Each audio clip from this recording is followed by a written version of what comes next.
Let's run some essential modeling techniques through making a simple coffee mug.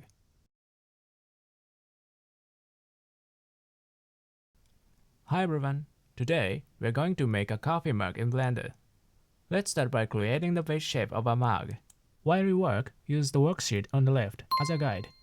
First, add a simple cylinder mesh. You can keep the default 32 segments. Normally, it's best to model things at real-world scale, since various effects behave more accurately that way. But for this tutorial, we'll stick with the default size, 1 meter in radius and 2 meters in depth.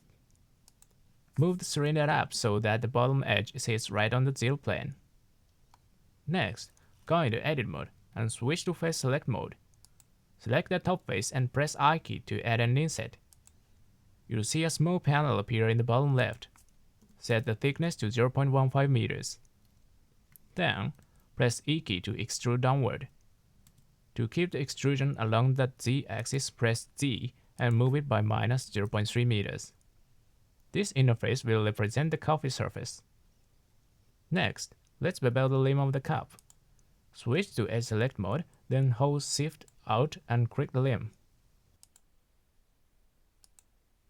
Press Ctrl B or select Bevel from the toolbar. Set the width to 0.04 meters and the number of segments to 2. Now, let's apply the Subdivision Surface modifier. Add it from the modifier panel, choose Catmull Crack and set the levels to 2. You'll see that the raised surface is now rounded. To fix that, temporarily turn off the modifier's viewport display, the screen icon. Select the edge along the raised surface, press Shift E and set the crease to 1.0. This keeps the edge sharp. Turn Subdivision display back on to check the result. Next, we'll make the handle. Add a torus mesh and adjust its size. The default segments count are fine. Set the major radius to 0.7 meters, minor radius to 0.12 meters. Rotate it 90 degrees on the x-axis and set location x equals 1 meter, z equals 1 meter.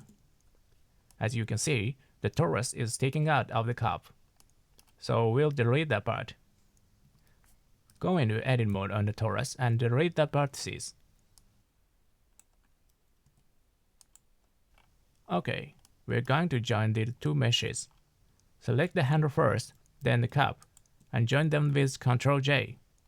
This way, the subdivision surface will apply to the handle as well. Now, let's apply Shade All Smooth. The default angle of 30 degrees will be fine. The next step is to add some color. Switch the viewport shading to Material Preview mode and add a new material and choose any color you like. For this one, we'll set the color to white and the roughness to 0. To give the coffee surface a different color, go into Edit mode, select the interface, add a new material slot, create a new material,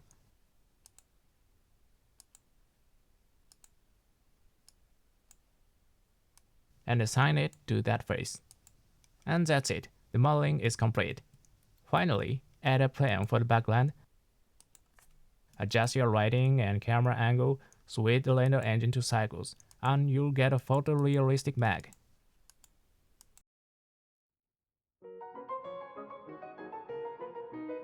Thanks for watching.